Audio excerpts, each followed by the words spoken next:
Bom, boa tarde a todos. Eu me chamo Felipe Borges e hoje eu vou apresentar desenvolvendo aplicativos nativos com GTK.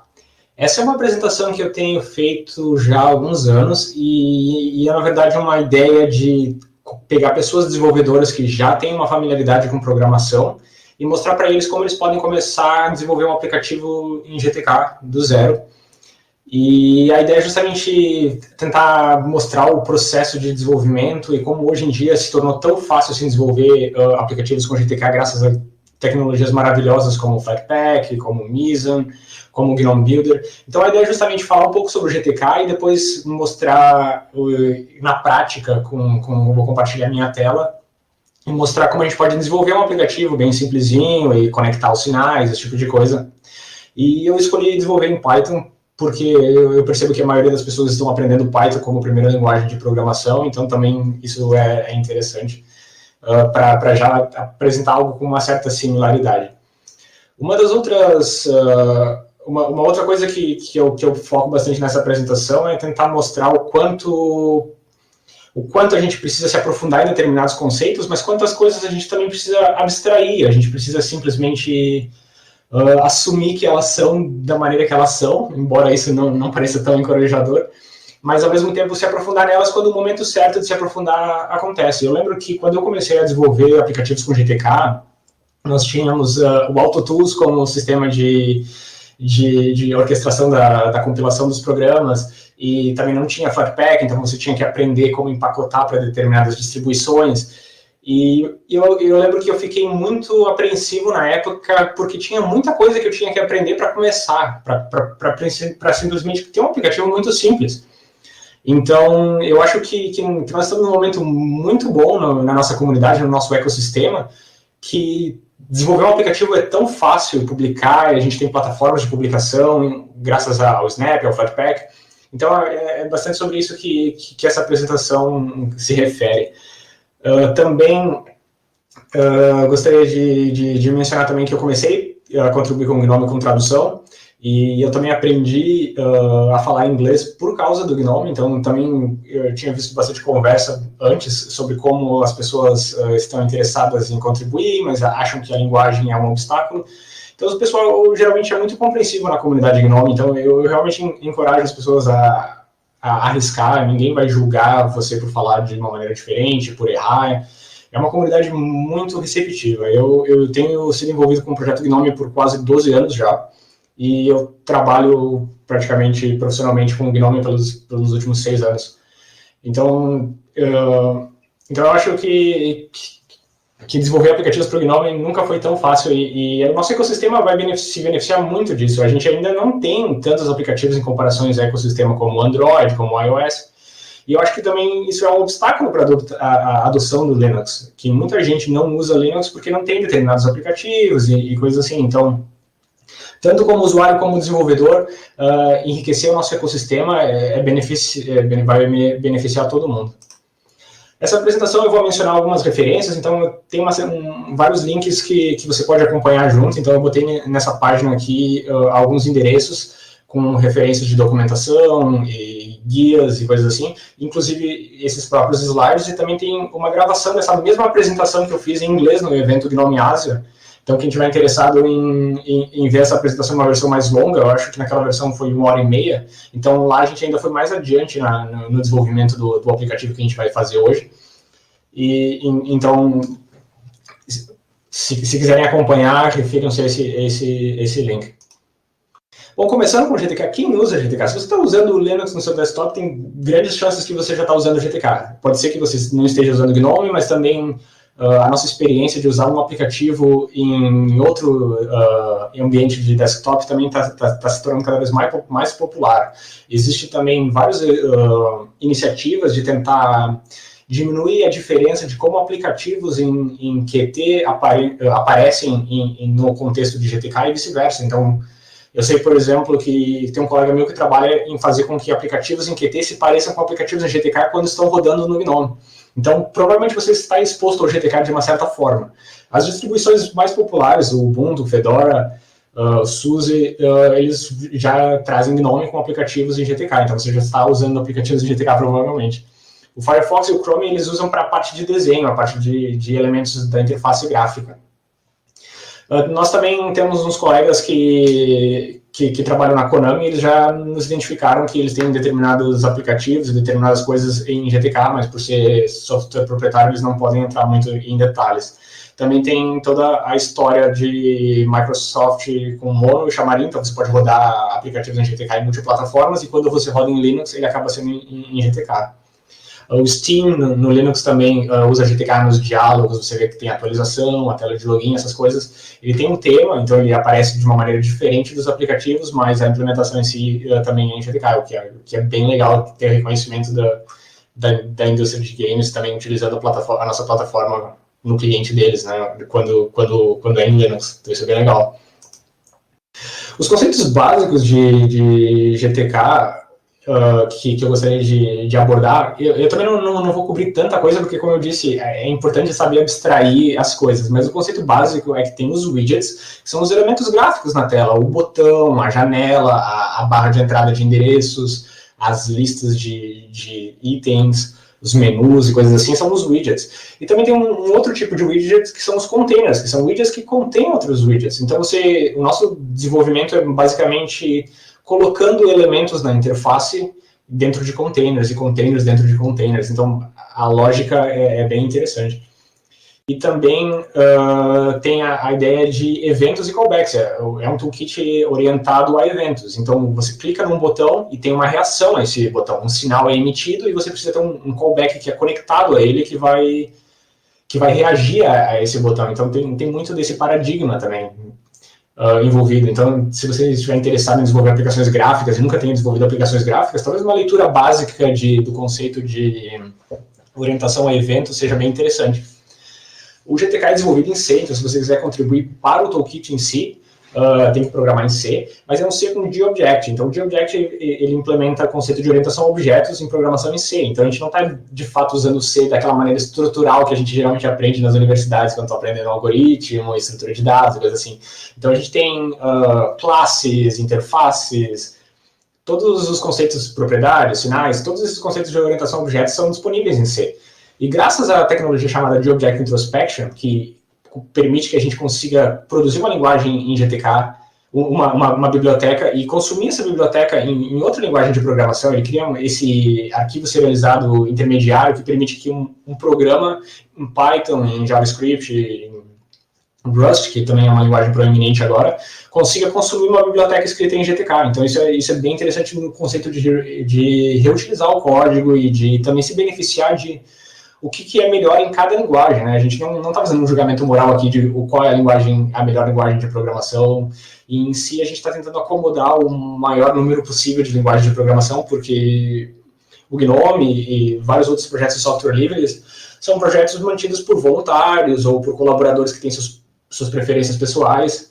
Então é muito difícil a gente tentar escolher uma linguagem e apoiar ela até o fim e tentar fechar as portas para as demais linguagens. Então, eu acho isso bastante interessante, que já há muitos anos a gente já consegue ter a disponibilidade de escrever programas para o GNOME em várias linguagens de programação, além de C.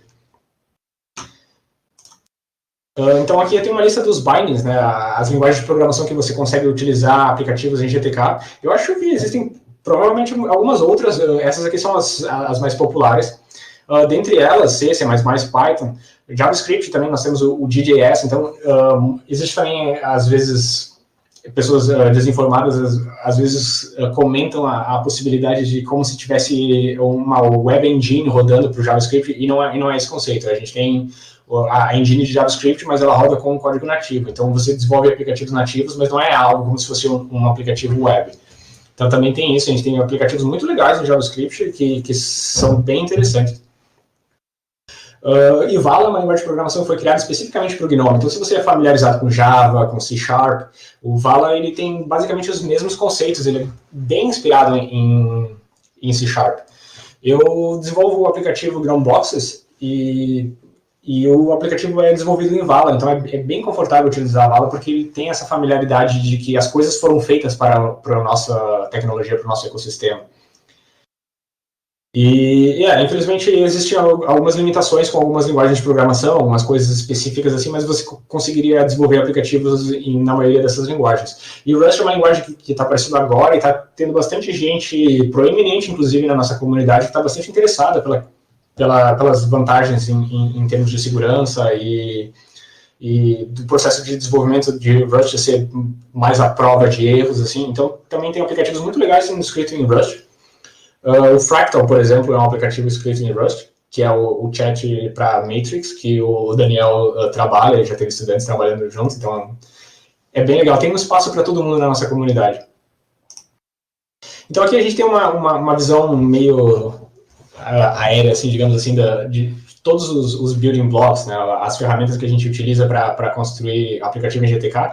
E isso não é, de certa forma, estruturado hierarquicamente, porque as bibliotecas elas se consumem internamente e você, quando estiver desenvolvendo uma aplicação, vai acabar utilizando elas indiretamente também, por meio de outra, ou talvez diretamente porque a sua aplicação precisa de algo. Então, o GTK é a parte gráfica, são os toolkits, são os botões, os elementos gráficos. O Pango é responsável pela parte de renderização de texto. A gente tem que pensar, por exemplo, que várias línguas não latinas, digamos assim, têm escrita da direita para a esquerda e coisas assim que são bem complexas de renderizar, né? Então, tem toda uma biblioteca específica para isso. O Cairo faz a parte de desenho direto que o GTK consome para a parte... Quando se refere ao desenho em aceleração com software, também existem outros backends.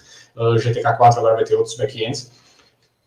Essa imagem é um tanto antiga, então aqui tem o ATK, o APK, que é o toolkit de acessibilidade. Eu acredito que no GTK 4 a acessibilidade não é feita por ATK e ele fala diretamente com a interface de acessibilidade.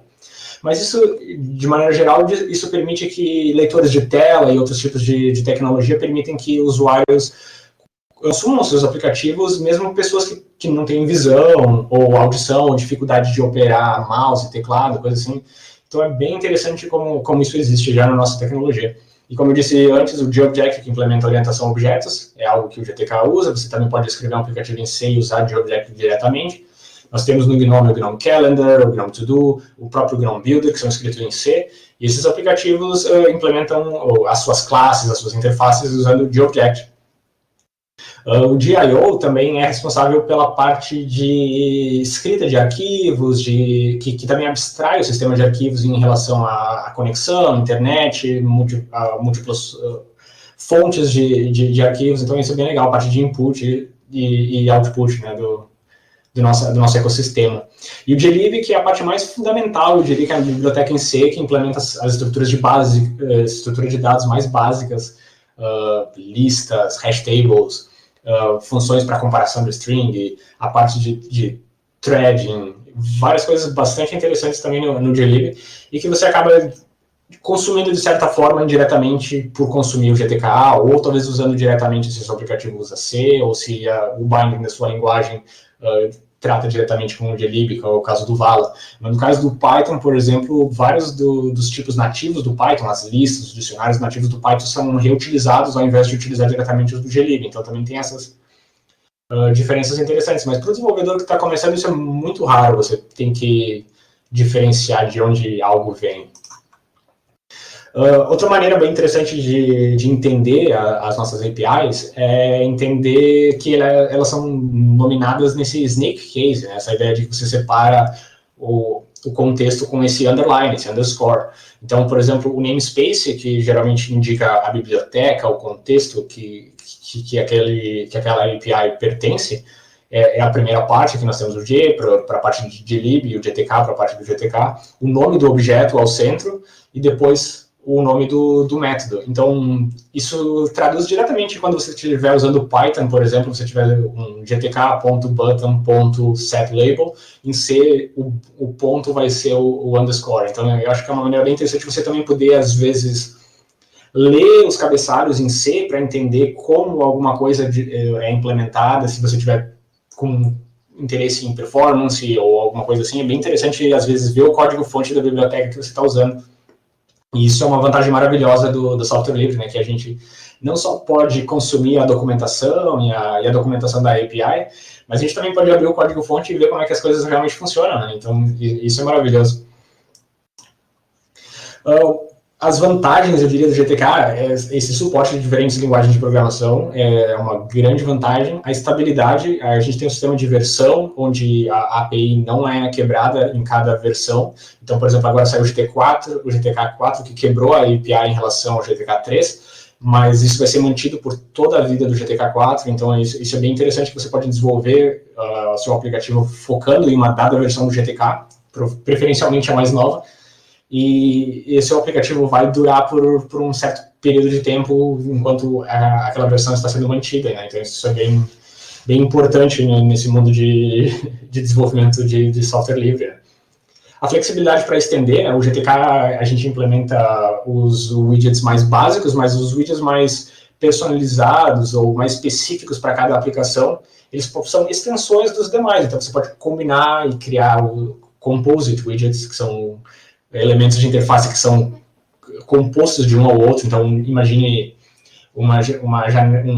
um campo de entrada de texto que tem um botão embutido, que tem tags, que tem um pop-up que sai dele, alguma coisa assim bem específica, você também consegue fazer.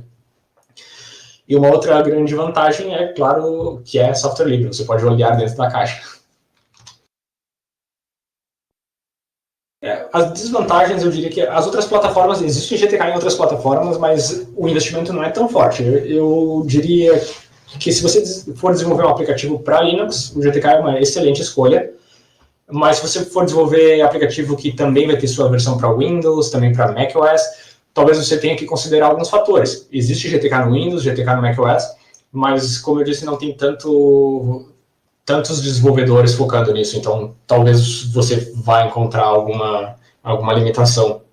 Dispositivos embarcados, talvez de baixa performance, eu não recomendaria GTK, o GTK tem determinados pré-requisitos de desempenho, mas existem dispositivos de poder meio razoável e quase similar a um computador que já rodam aplicativos em GTK. Existem empresas desenvolvendo sistemas de entretenimento e coisas assim, que são desenvolvidos em GTK. Você imagina esse entretenimento de avião e coisas assim, também, hoje em dia eles são praticamente computadores, né? Então isso também seria interessante. Se você tiver interesse em desenvolver um aplicativo que vai rodar em um quiosque, por exemplo, talvez o GTK possa ser uma possibilidade, dependendo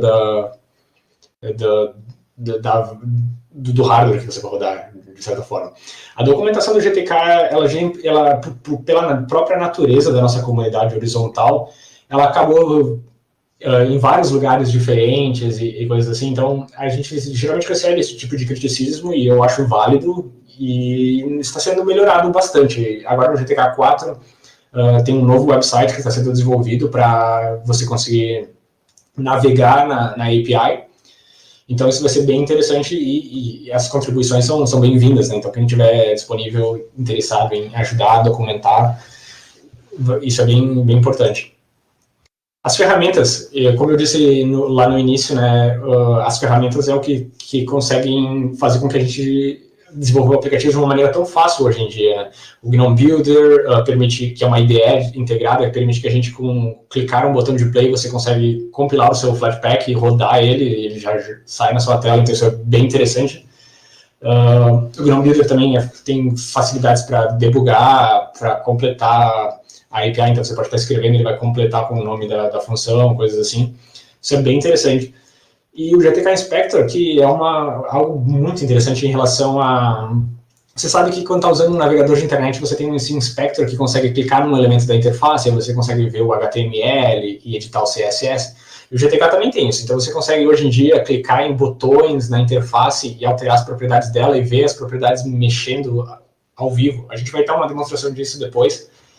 E eu acho isso mágico, porque boa parte do que eu desenvolvo envolve o GTK Inspector. Eu geralmente desenho a interface e depois eu fico apertando os botões para ver os ajustamentos e os polichimentos, assim, para ficar bem ajustado. Então isso é bem legal.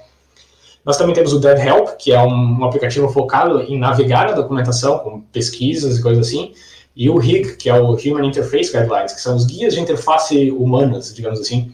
São boas práticas para um aplicativo parecer com o desktop do GNOME. Para um aplicativo, você percebe que o GNOME tem esse padrão das barras em cima e determinadas posicionamento de botões que são focados em toque, coisas assim. Então, o Rick tem boas práticas de desenvolvimento. Então, se você vai desenvolver um aplicativo, é bem interessante ver como os outros aplicativos são desenvolvidos para também desenvolver algo que, de certa forma, não pareça estranho no ecossistema, que o usuário sinta que aquele aplicativo é de fato nativo, que ele pertence àquele ecossistema que ele está rodando. Bom, vamos ver como é que vai ser isso na prática. Geralmente o demo é um momento que as coisas dão errado na apresentação. Eu vou tentar aqui compartilhar a minha tela.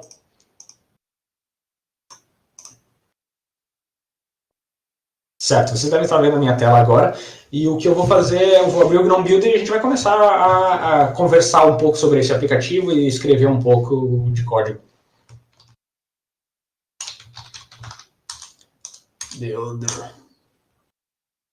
Então, o GNOME Builder tem essa interface, ele vai abrir aqui os projetos recentes que você tem trabalhado, e ele também vai ter essa parte de Suggested GNOME Apps, que são aplicativos do GNOME que você pode simplesmente clicar, ele vai baixar o código-fonte do aplicativo e vai usar o manifesto desse Flatpak para rodar o aplicativo, baixando todas as dependências e coisas assim. Então, é bem interessante que você pode clicar aqui, esperar um pouco para o tempo de download e compilação, e já sair contribuindo para todos esses aplicativos aqui. Mas o que a gente está interessado hoje é começar o aplicativo praticamente do zero, usando o bootstrapping do GNOME Builder. Então, eu vou chamar esse projeto de browser, porque vai ser uma miniatura de um browser de internet. Eu acho que, geralmente, as pessoas ficam bem fascinadas com a ideia de que o nosso toolkit é tão poderoso que você consegue desenvolver um aplicativo que é um navegador de internet de uma maneira tão fácil. Eu, claro, não recomendo desenvolver navegadores de internet sozinho, porque tem várias vulnerabilidades de segurança hoje em dia, então, se você vai desenvolver algo desse tipo, você provavelmente tem que assumir certas responsabilidades.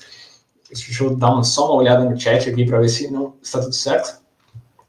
Às vezes, o compartilhamento de tela poderia não ter funcionado.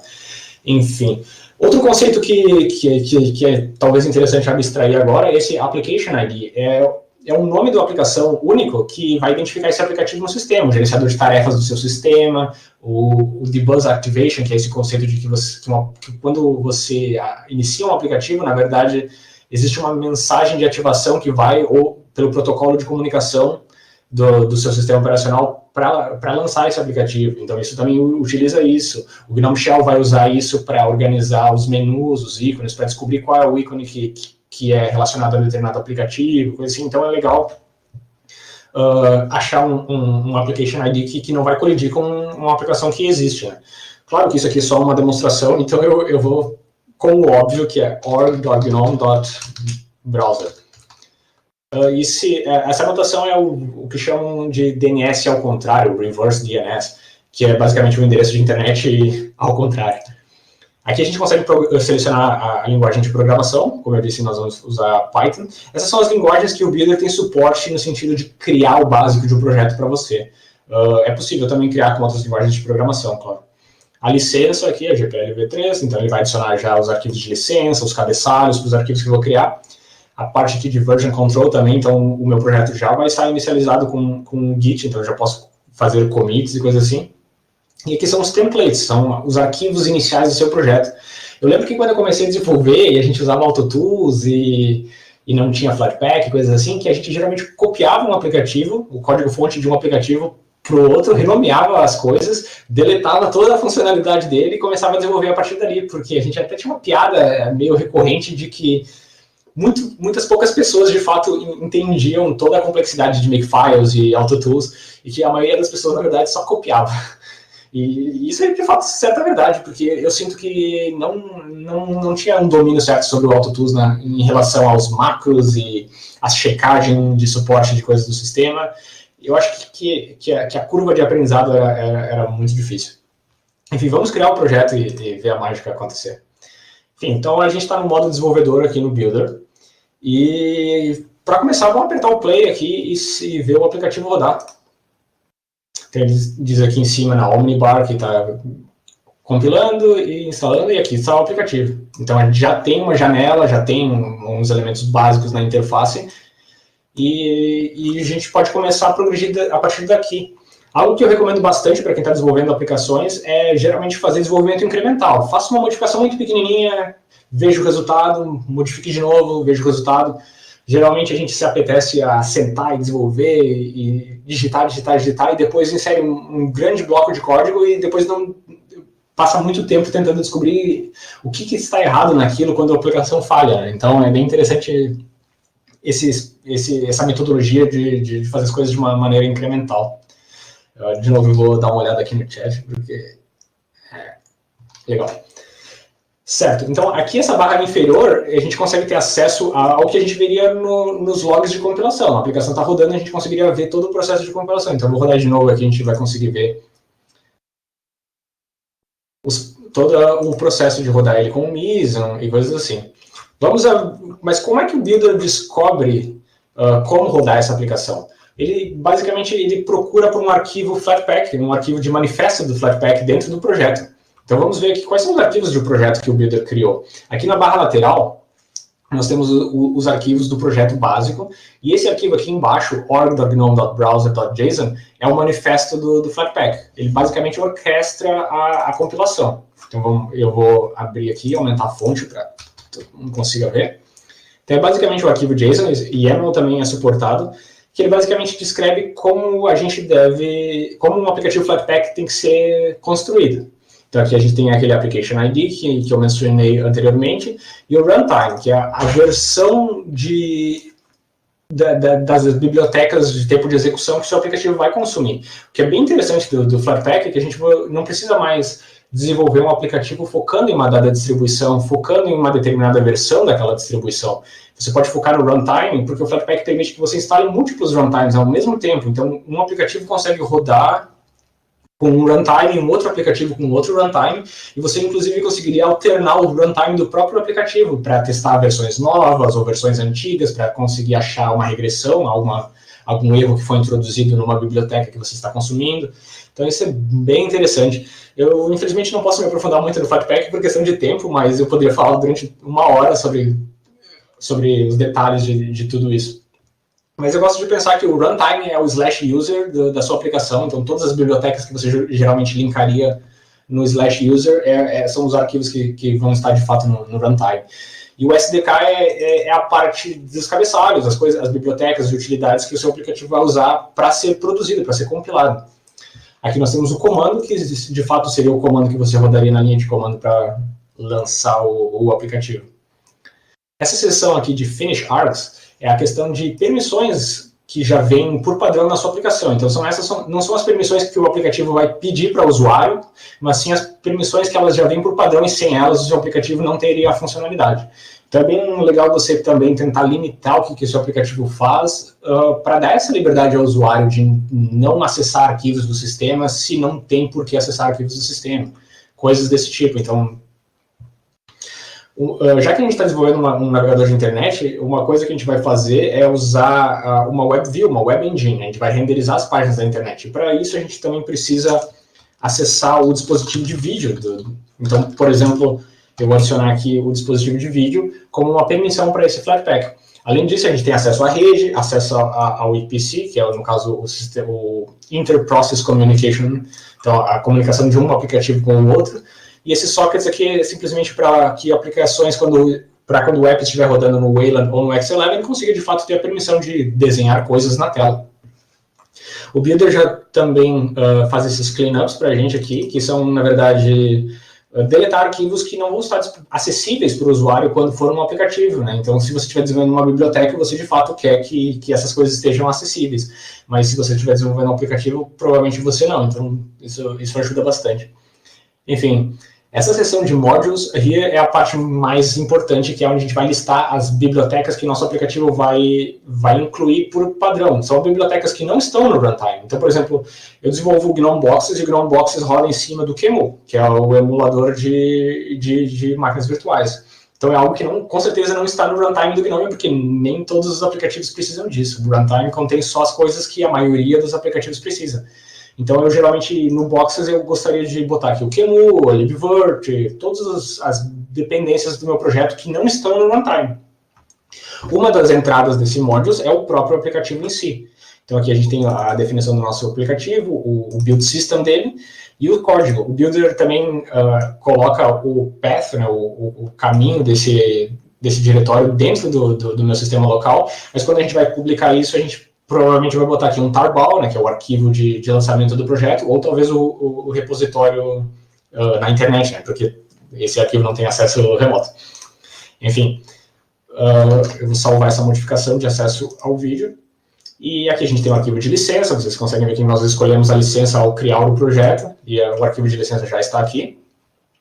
Esse aqui é o arquivo básico do Meson, então a gente já consegue ter a definição do projeto em si, quais são os subdiretórios dele, e esses post install que são, na verdade, esses hooks que o Gnome precisa para quando após um aplicativo ser instalado, que é basicamente atualizar a lista de aplicativos do sistema, por exemplo. Eu instalei um aplicativo, gostaria de atualizar a lista para que ele apareça nos menus. Então, esse tipo de coisa também o Builder já adiciona para a gente. Então, é bem conveniente, porque eu, como um desenvolvedor iniciante, não saberia dessas particularidades do sistema. Mas vamos ao código. Aqui no arquivo de código já tem vários arquivos criados e a gente está querendo customizar essa janela, né? A gente estava trabalhando naquela janela e a gente tem dois arquivos chamados window.py e o window.ui. Na apresentação do Juan, lá no início do evento, ele falou sobre os arquivos UI, que ele trabalhou com o Glade, ele está desenvolvendo uma ferramenta nova para manipular dele. Então, esse aqui é um arquivo que descreve aquela interface que nós vimos anteriormente quando rodamos o aplicativo. Deixa eu tentar ampliar a fonte. Ó, bastante. Então, a gente vai modificar ele manualmente hoje, mas você também pode usar interfaces para modificar. E o arquivo .py, que é o arquivo que implementa a lógica, a parte da programação em si. Então, é bem interessante que aqui, por exemplo, nessa anotação GTK template, a gente já está referenciando esse recurso, que é o window.py, como algo que está conectado a esse objeto. Então, a gente tem, eu posso até, inclusive, colocar esses lado a lado. Então, a gente vai conseguir visualizar aqui à direita o código, a lógica do nosso programa. Várias metodologias de desenvolvimento falam sobre MVC, MVP, que é a ideia de separar a parte de dados, a parte de lógica e a parte de interface da aplicação, digamos assim.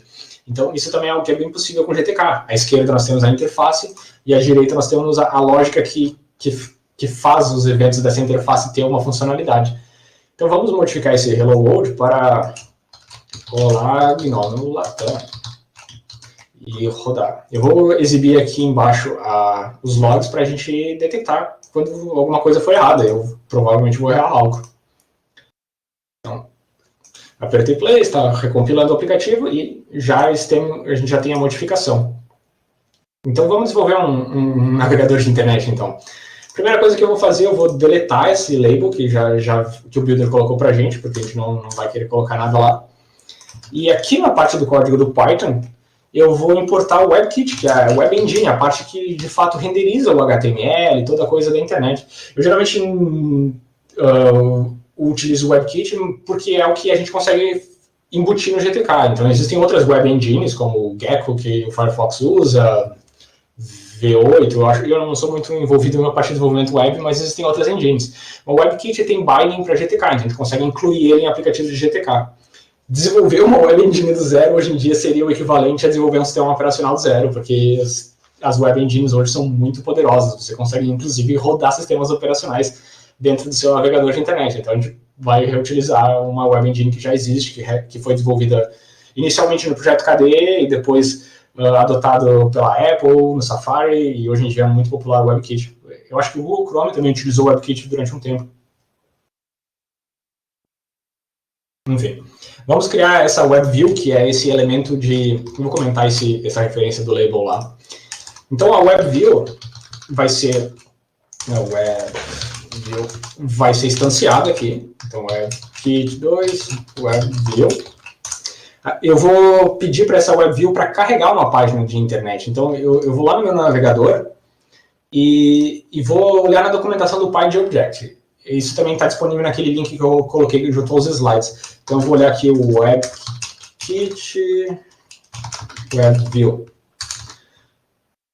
Então, eu estou procurando um método para carregar um endereço. Eu vou passar um endereço de internet e ele vai carregar esse endereço para mim. Então, métodos, eu já sei que se chama load URI. Então, vamos ver aqui. Esse aqui.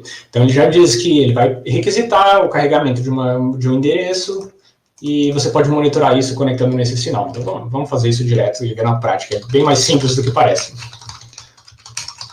Então eu vou colocar aqui o endereço do GNOME.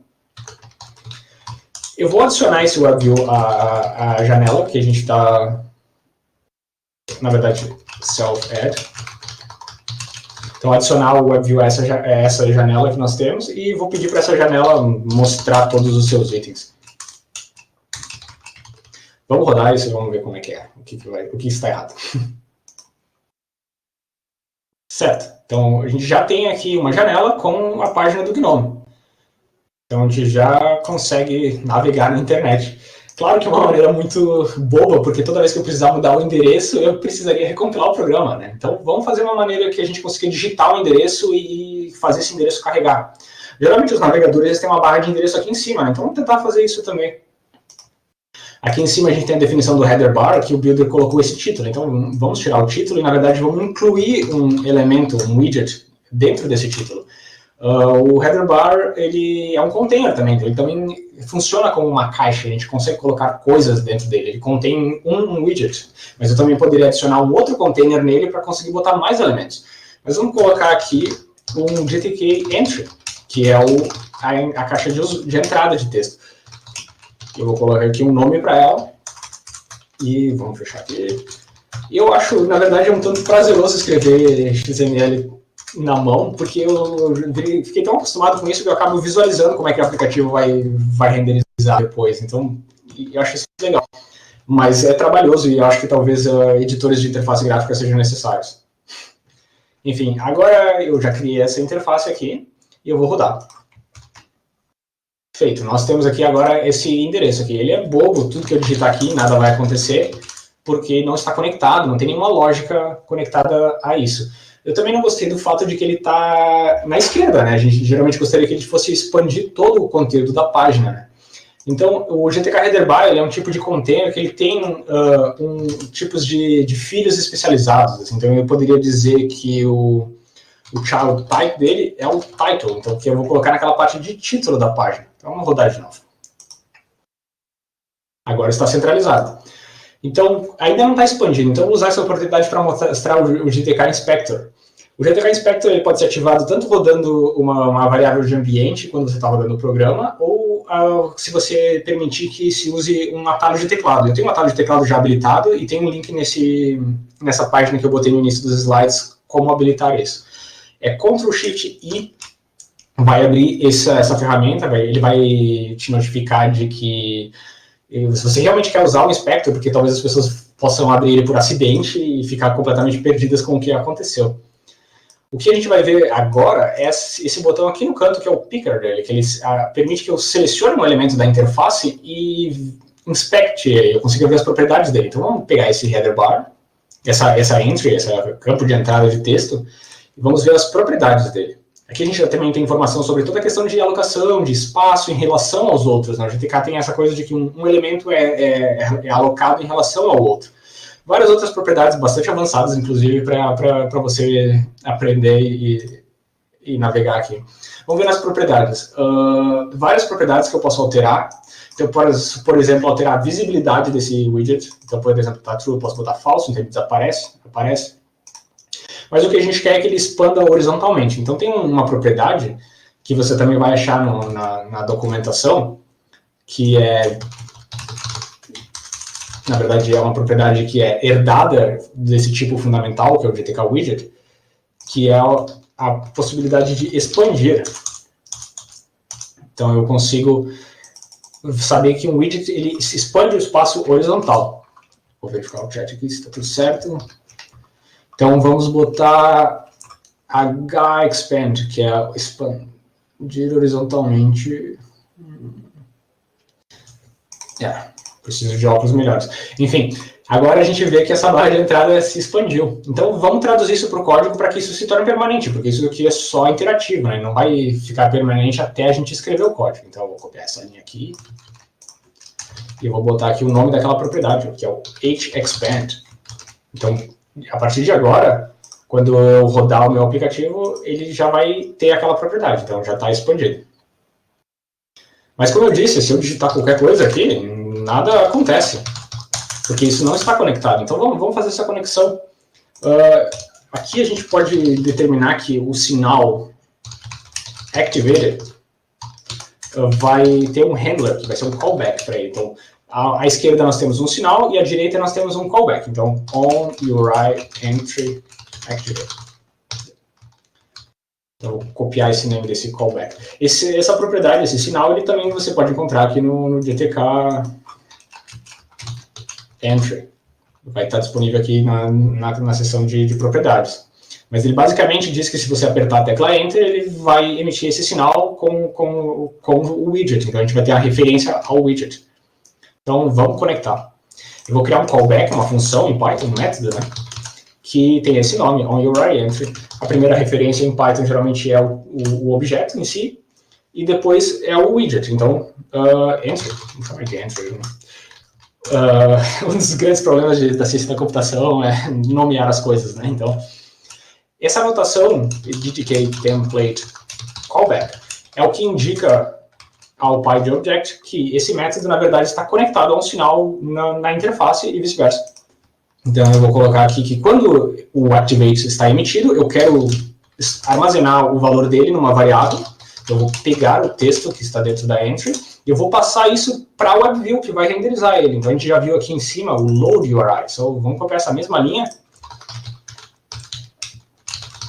View, load URI e passar essa variável. Então, feito isso, vamos rodar. Então, vamos deixar ele abrir o site. Agora eu vou digitar um outro endereço. Vamos dizer google.com. Ele vai abrir o Google. É claro que a gente não tem ainda uma barra de loading, então a gente ainda não tem esse feedback visual, mas eu já consegui abrir aqui um navegador, um endereço sem precisar recompilar. Então, por exemplo, eu conseguiria voltar para o gnome.org, por exemplo. Eu também ainda não implementei a parte de parsing do endereço, né? Então, o HTTPS, por exemplo, aqui precisa ser incluso e coisas assim. Felipe, te quedan 5 minutos. Tá bem. Então é basicamente isso, na verdade. Geralmente eu consigo falar um pouco menos e adicionar mais elementos na interface, então algo que eu também adiciono é o botão de voltar e de avançar na página. E isso está disponível no vídeo que eu coloquei no link nos slides. Então, se você estiver interessado em ver a versão mais completa desse navegador com o botão de voltar e avançar, também tem isso nos slides. E aqui são os links que estão disponíveis naquela página.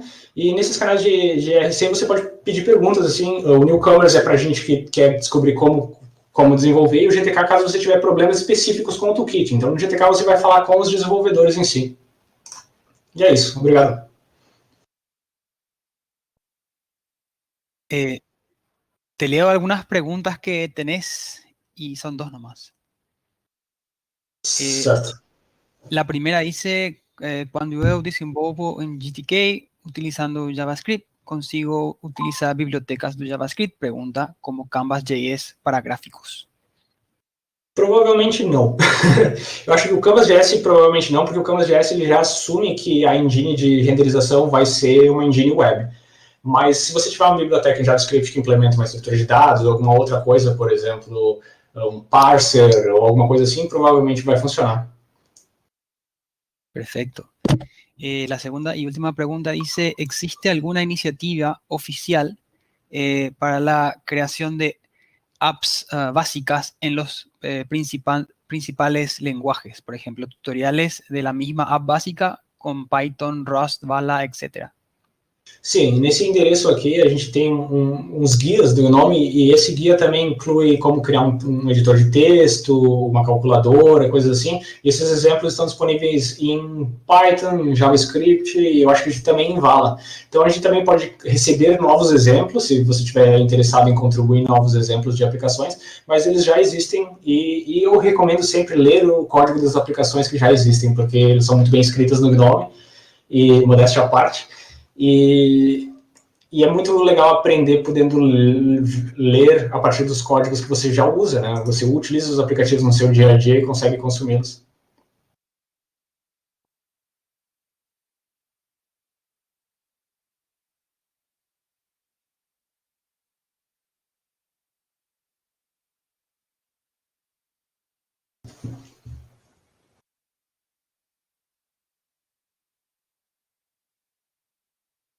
Eu acho que não tem mais perguntas, então é isso.